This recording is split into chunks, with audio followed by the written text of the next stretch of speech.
Welcome to the Success Pick and Mix podcast. I'm your host, Nicky Raby, a professional pick and mixer. I'm a personal brand coach, a speaker, an actor, a creator, and a podcaster. I'm on a mission to help you find and create your version of success. Your pick and mix of life and business on your terms. A blend that complements your personality, your goals, and your circumstances. Since 2018, I've been sharing interviews and mini episodes to help you unlock your next step, to make it real and make it happen. Round here, we dream big. We go for the ideal version. We talk about money and make moves our future selves would be proud of. This podcast is free and available for you whenever you need it. So do rate, review, and subscribe for new episodes. If you want to go deeper with my support, check out my freebies house and unlock the rooms you choose. nickyraby.com/freebies house. I also have workshops, programs, and one-on-one bespoke offerings. For prices and availability, go to nickyraby.com. Thank you, as always, for spending some time with me and my guests. Now, on to today's episode. Today's episode, I talk to Hannah Feldman, who is the co-founder of the app Kidadl. We haven't had any technology chat before, and I was really intrigued to talk to Hannah and ask her about that world. I know nothing about it, and I found it really fascinating.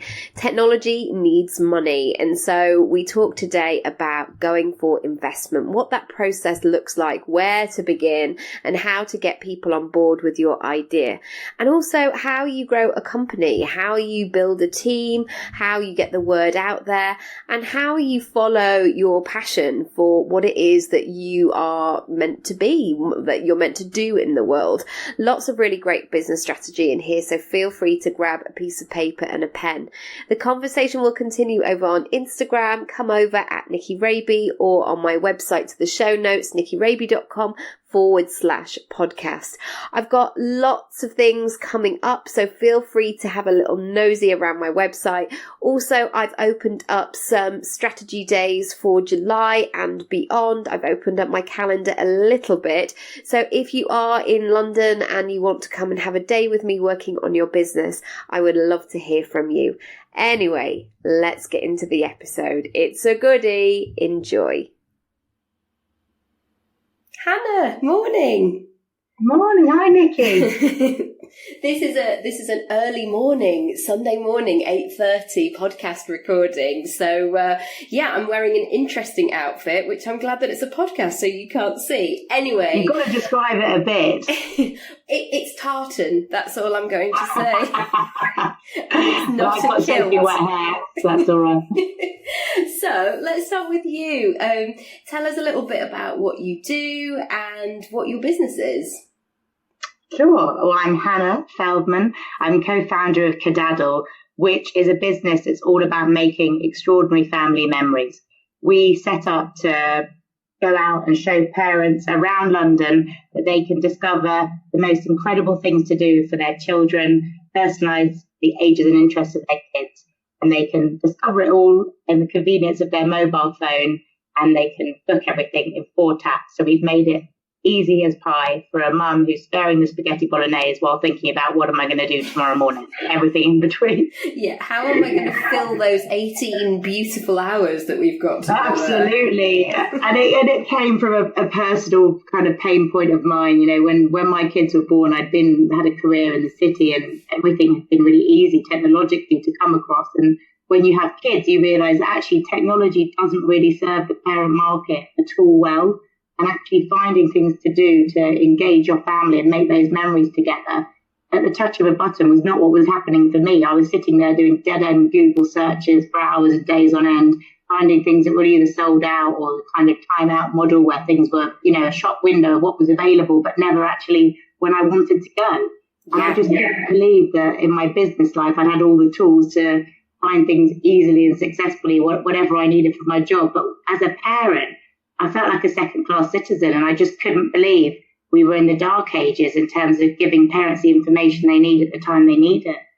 Yeah, and I think that's the thing. It's that immediacy of I need to leave my house right now in the next 37 seconds, and we need to try and do something fun so none of us lose our minds, because that sort of sense of it has to happen right now, and it has to be flipping open. The amount of times where you go, oh, that church hall is now closed until a week on Wednesday.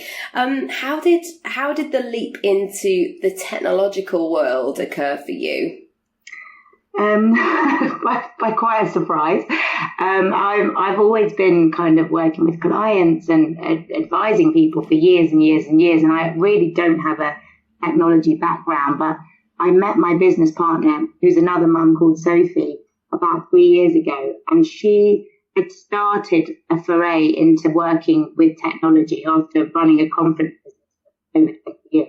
And she introduced me to a whole world that I knew nothing about in terms of product roadmaps and developers and, pricing up tech builds and all the details that come with a product that you'd see on your phone today when you download Kidadl. There's so much in the background in terms of technology and bringing together the technology interface that I was completely not used to and had to do a lot of learning in a very short amount of time.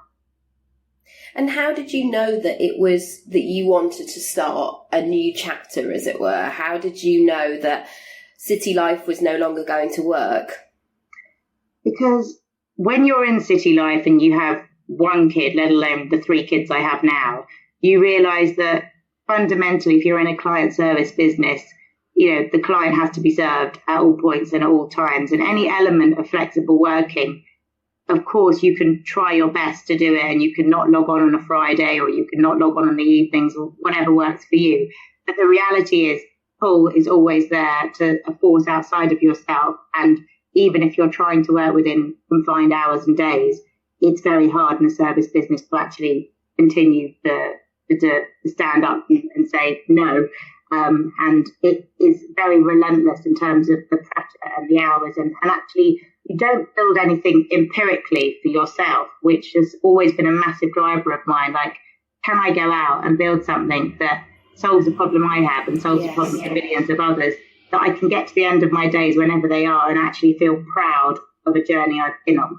When you're fully in the corporate world, of course, we all have our personal journeys, but mine never felt as meaningful to me as a journey would be of a creation within the business sense. I'm not talking about going and painting a canvas, but I'm talking about my own version of that, which is building something from scratch.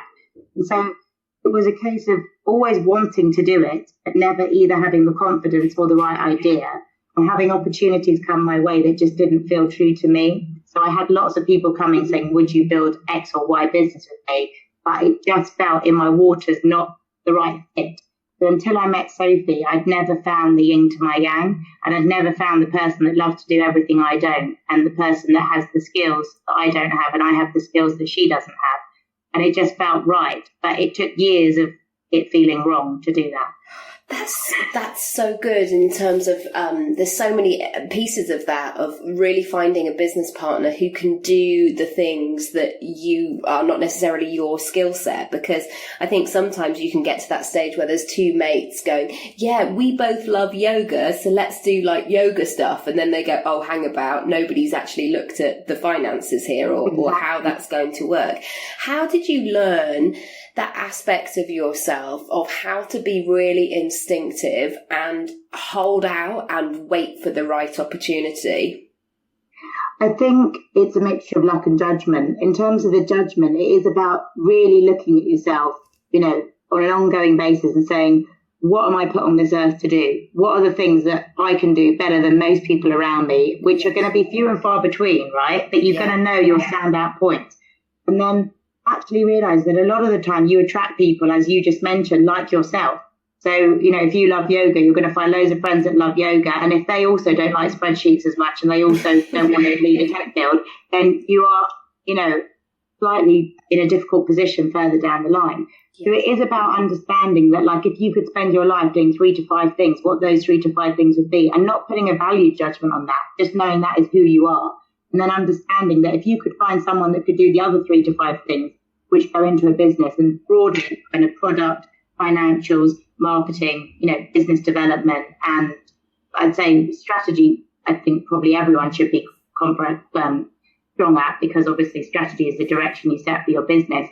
And if you can find other pieces of that puzzle that complement you, you are just going to have a much easier time getting any business off the ground than if you find someone who's just like you, and then you struggle to fill the voids, because there will be voids, and it's magnified like you never would imagine when you start a business. Those gaps are absolutely pronounced, because things just don't happen unless they're filled. Of course, because also as well, you're not, even though you've got a company name by this stage, you're not going, oh, I'll just check with the 312 staff that I've got in the back room. From the beginning, it's just the two of you, and you're figuring it out. And I'm interested to know how, because I guess you made this move probably when you were the most tired, the most overwhelmed, the most kind of your time being dictated by 3 little people. How did you know that you could still sort of keep going through that? Because I think sometimes, especially when I have clients, they say, gosh, actually starting your own business is really hard. And how do you sort of persevere and keep going through those tricky times? So the truth is, when I first met Sophie, my twins were 2.5, and having twins actually it's a whole other challenge, and it puts you in a whole different kind of perspective, because you have 2 babies at once and you had none like the day before. Yeah. So life is hard. And when I met her, they were just coming through a phase where I kind of think with twins, after 3, you can breathe a bit more. You can be in a shopping centre and not worry about the imminent loss of one child going down an escalator when one's going in a lift. That waving at you, and you're like, oh, okay. Maybe it's just 3 months of boys. I don't know, but that was my life for 3 happy years. And when I met her, I didn't think I was going to have any more kids. I had IVF for the twins, and I really did not expect to be gifted with a baby. And I certainly wasn't planning to do IVF again.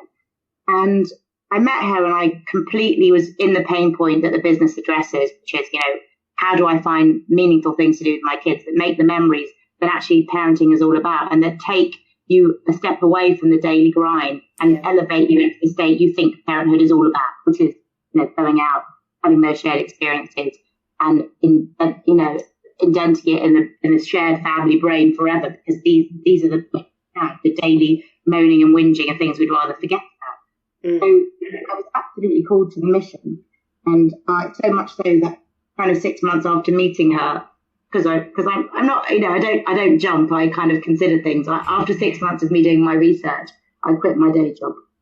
And when I quit my day job, I started on all of the kind of prototyping of what we were going to do and how we were going to build it, and working together every day. And literally 6 weeks later, I found out I was pregnant. And I couldn't believe it, because when you've been through IVF, the last thing you expect is a natural pregnancy, even though you'll hear loads of I told you so's. You really, when you've had a doctor look you in the eyes and say, this ain't never going to happen, you just can't believe it. So it was a mixture of total elation of finally pursuing my dreams, and total shock about pregnancy I never thought was possible, and total, oh my goodness, how on earth am I going to do both of these things at the same time and raise money to build it? Because that was the fundamental crux of the matter. If you don't raise money in technology, it's not really that easy to build it, because it eats cash. So I went along the journey, had my kind of 8-week scan, and sat Sophie down in a cafe and said, look, I'll be honest, we're having a child. I just found out that I'm pregnant against all the odds a million times over. And I still want to do this, but FYI, we're going to be raising the money for the business when I'm pregnant. There's no 2 ways about it. And she's a very pragmatic and practical person who just gets to the nub of the issue every time, and just said, great, you'll be the poster girl for the business. And that was it. And that conversation lasted 5 minutes, and nobody's kind of referred to it or thought about it again. So what it meant is I was kind of growing a baby and growing a business.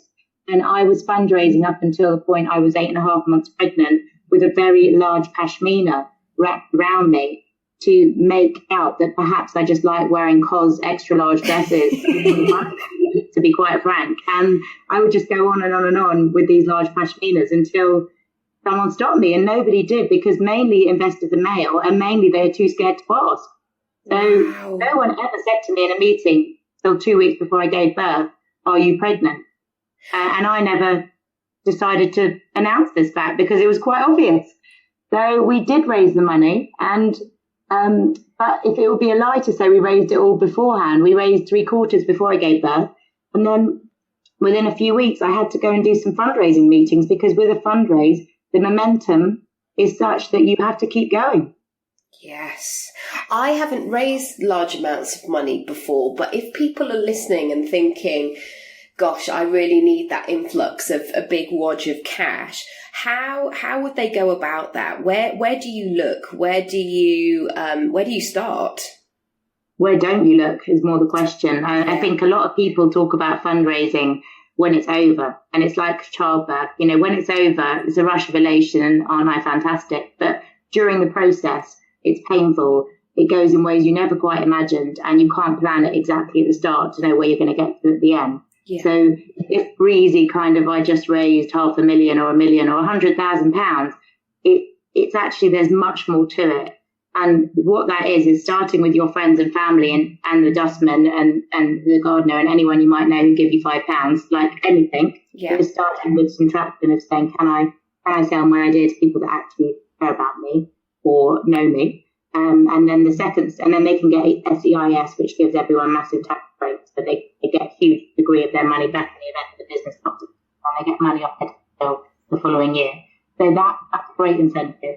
That allows you to go and get what's called a friends and family round. And after that, it is a case of literally going to every single person you can to see if you can source funds that might know of a friend of a friend.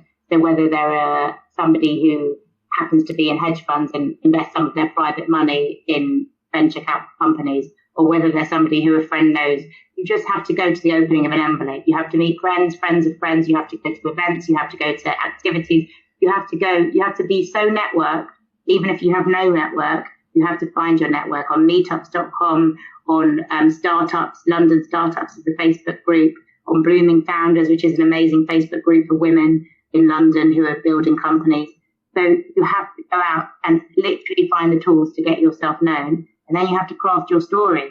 And the two both are equally hard, because crafting the story is, how do I sell my vision to somebody who might have 20, 30, 40,000 pounds to back it? How do I make mine the one they back? Gosh, that's so interesting. And how do you do that?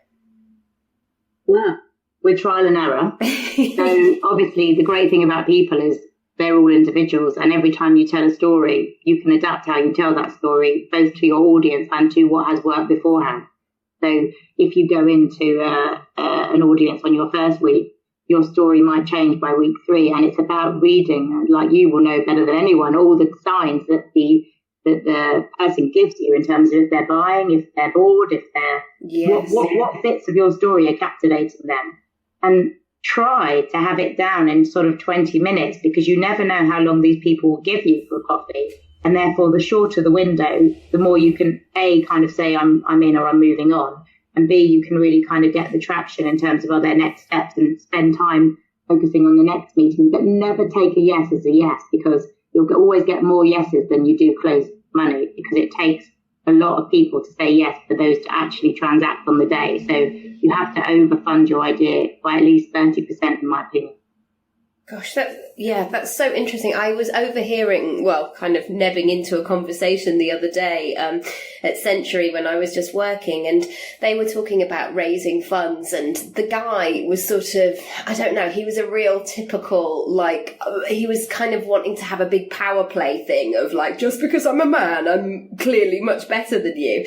And he was saying to a woman, why didn't you go for 2 million? And she said, because I didn't need it at this stage. I just needed 1.5, and I'd rather secure that and then go for the rest. And it was really interesting to see how that worked, because it was sort of really apparent that it was very much a man's world in that circumstance. And it sort of terrified me a little bit, because women are coming up with so many wonderful ideas because they're there on the ground living life and getting out and about and going, gosh, I really need a solution to this. Yeah. And we are also huge, in terms of consumers, we are ultimately one of, the strongest consumer force. So not only do we want to solve our problems, but we're the ones often spending to solve the problems. Yeah. So it's a win-win with women. Absolutely. How have you... I actually think, though, by the way, on the women point, we went out initially, we were going to raise 250,000. And it was actually one of our female investors who had an illustrious career as a CFO of various big oil companies.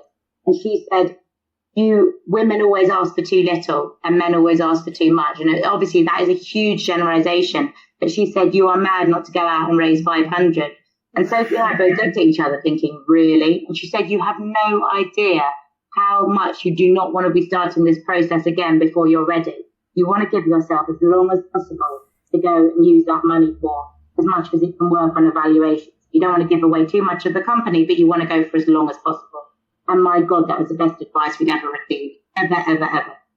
That's so key. I found that running my my group coaching course, actually what I do now is I market it and then I close it. And that has been really key because it helps me to keep focused on one thing at a time. When I'm sort of available to all things and kind of always in that sort of outward situation, it's really hard to keep your eye on the ball, really, because you're juggling too many things. What elements of yourself have you learned throughout this process as you've started to wear all these different hats?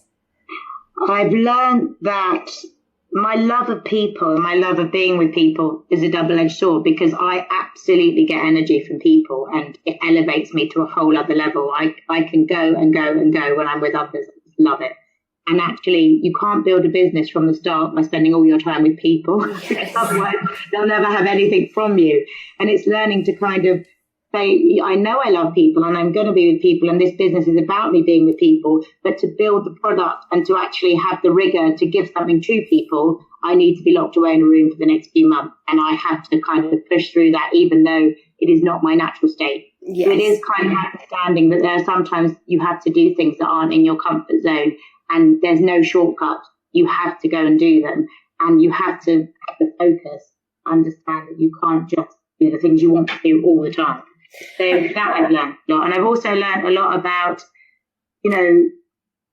how you work really in a team, when it's a team you've built and a team that you are part of, how actually that process is so different to in the corporate world, because now there's no time for vanity. There's no point of appraisals. The appraisals are, have we got users? Do people love what we're doing? Yeah. And therefore, working as a team is much more meaningful and real to me than it ever has been before.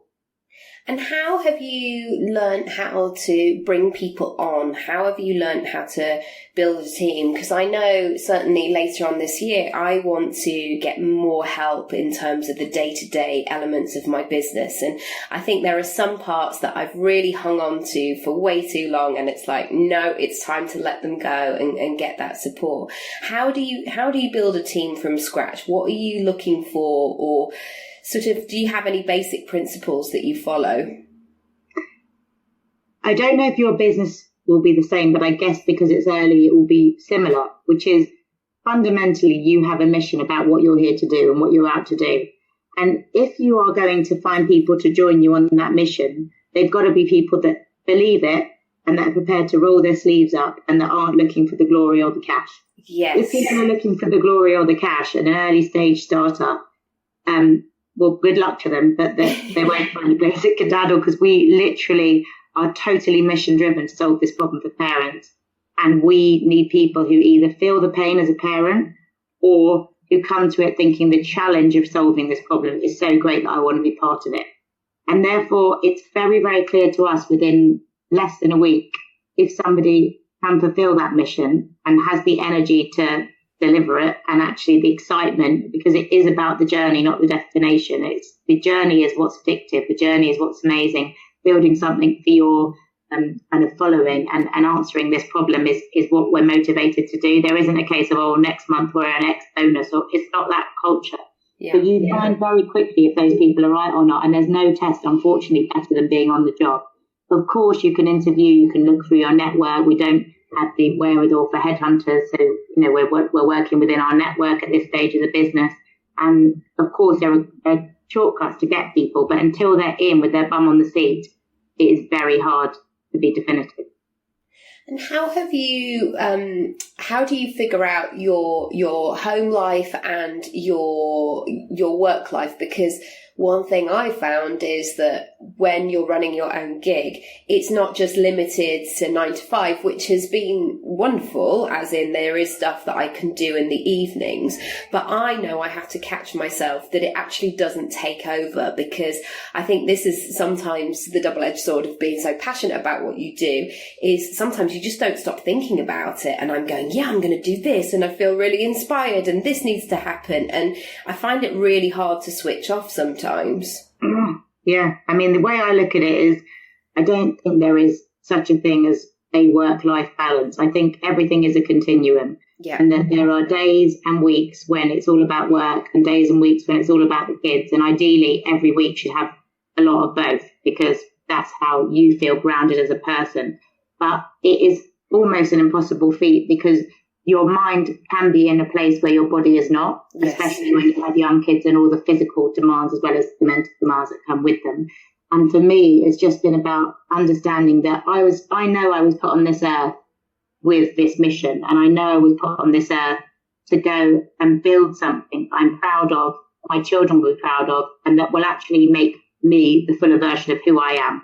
I can't apologise for that. I can't spend my life wishing I wasn't like that. Yeah. I actually have to embrace it and go forward and do as much as I can to make sure I take my children and my husband on the journey with me, and that they understand that there are kind of real benefits, huge benefits, especially when you're doing something in the family space. And there are also, things that aren't as great. Like I had to go to Berlin last week to speak at a conference, and it was the first time I've ever left them, apart from when I had my annual night away with my husband. That was really hard, because it was in the middle of the week and they weren't used to it. And, they got over it with the World Cup albums I returned with. It was really hard. So they got over it with all the bribe. They got over it with the merch. It's not easy, and there is no perfect answer. And it is actually about trying to be true to yourself. I know mums in the school playground who feel the opposite. They feel they're being pushed into doing things with their life outside of the home because that's seen as the right thing to do, and they don't want to.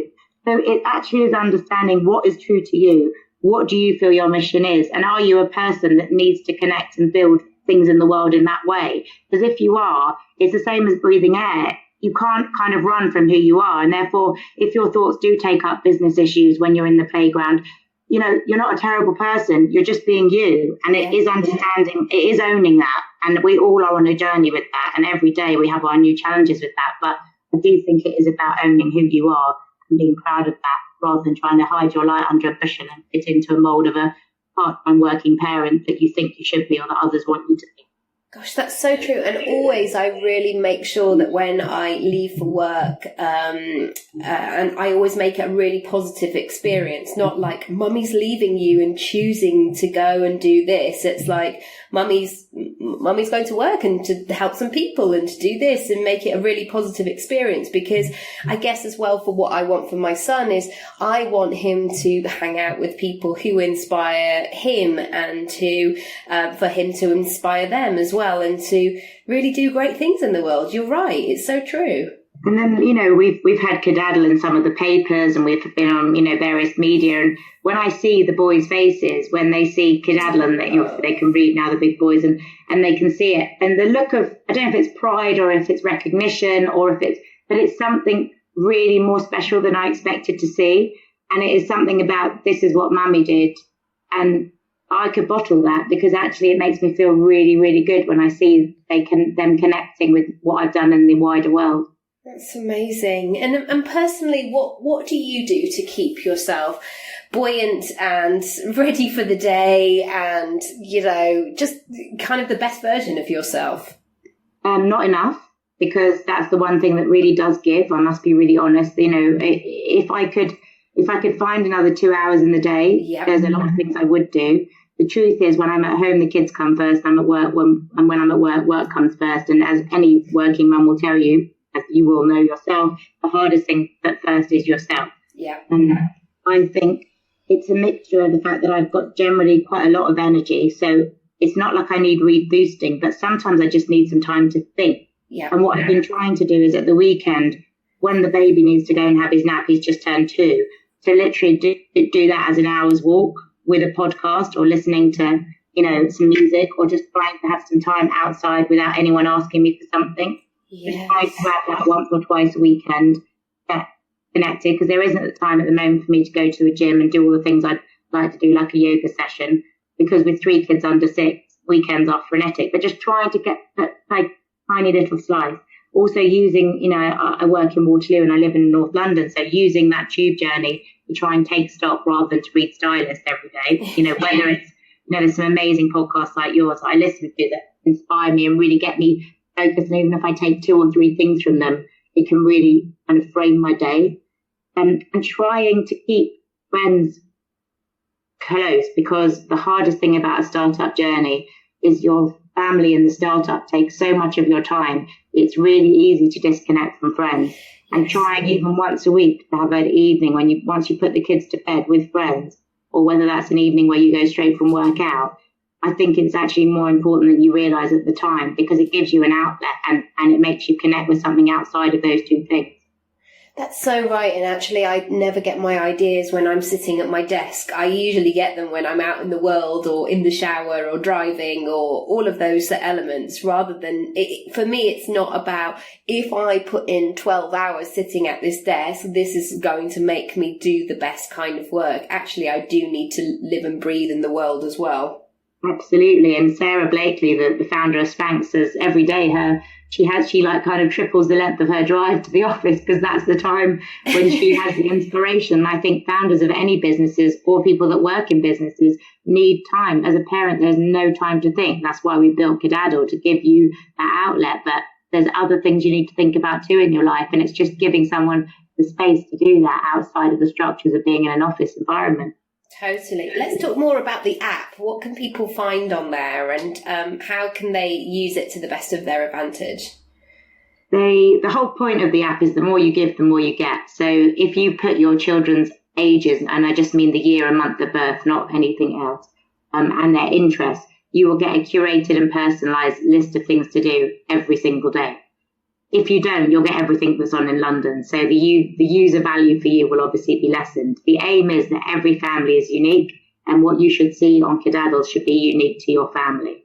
And therefore, the more you invest in it, and I'm talking a couple of minutes of your life, not a bit more, the more you get back from it. And the aim is, as your family grows and as their interests change, my kids could be into Ben 10, then Batman, then Ninjago, all different things. It iterates with you. You should only be seeing the content on Kidadl that resonates with you, and it should give you a positive companion to discover and put everything that's relevant to you within the touch of a button within a couple of minutes, and become, as we evolve, it will become an app that learns really what your family likes and other things you might like that are relevant, and also a product that helps you whether you're at home or whether you're abroad. That is the vision. That's brilliant. And I love that actually it's not, 40 quid a ticket for everything that's on there. You've got the Ali Pali Farmers Market, which has saved many a Sunday morning. And it's educational as well, because you could just wander around, chat about some veg, have some nice food, happy days.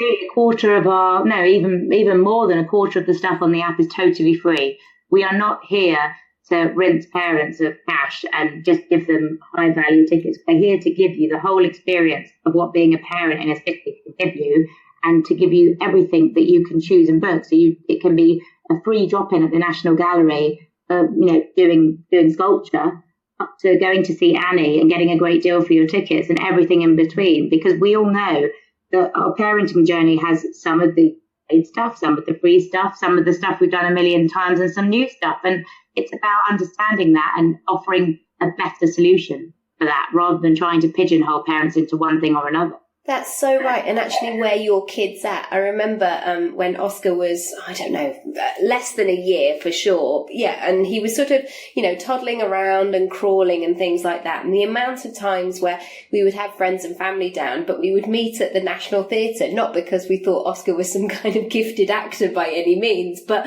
because it had space to crawl, and, he could just roam around and have a great time. And you as the adults just felt like you could sit and least drink your coffee while it was still warm. Happy days. Absolutely. And we think of Kidadl as that place for parents to connect. And you'll be seeing ever more of that on the product as we evolve over the coming months. But it is about the digital place as well as the physical place. And it is about places that fill a void that aren't necessarily what you would imagine as places where families would go. Because actually, there's so many venues and so many events that aren't labelled as kid-friendly, but that can be the best times you ever have. Yes.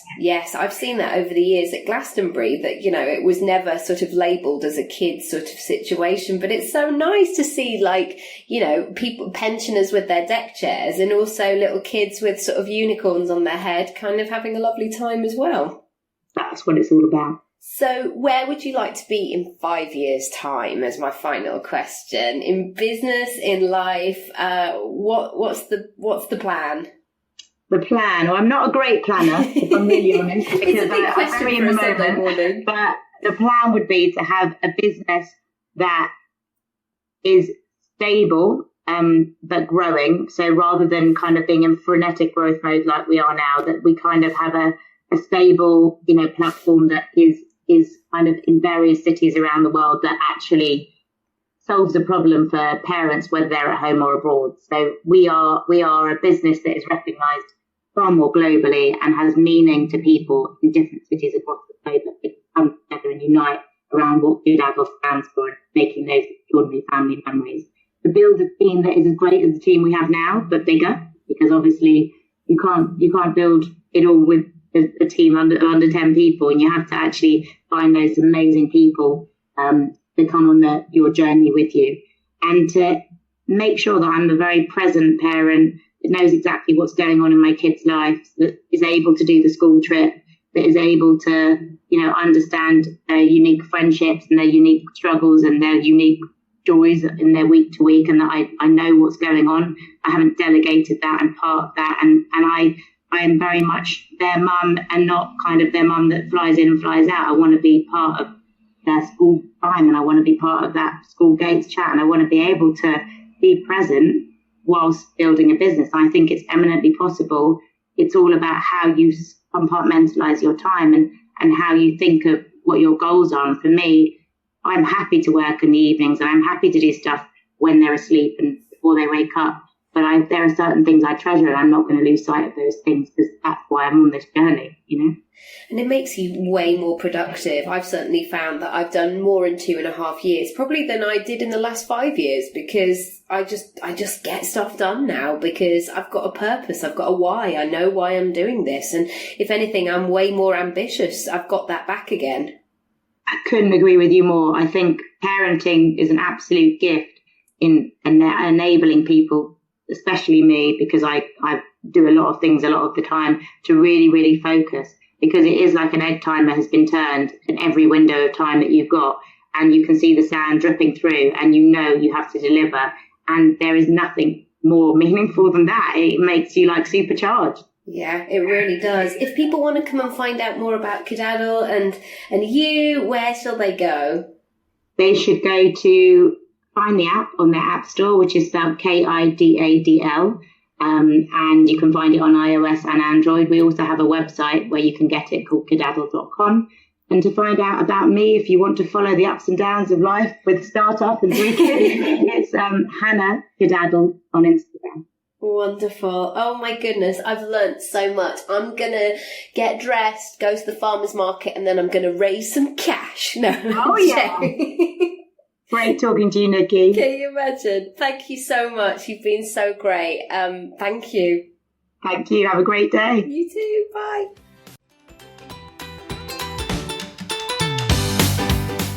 Thanks so much for listening to today's episode. If you haven't already, feel free to rate, review, and subscribe for all the brand new episodes. If you want to go deeper with my support, check out my freebies house and unlock the rooms you choose. NickyRaby.com/freebies house. I also have workshops, programs, and one-on-one bespoke offerings. For prices, availability, or just to have a chat with me, go to NickyRaby.com. Thank you, as always, for spending some time with me and my guests, and I'll see you next time.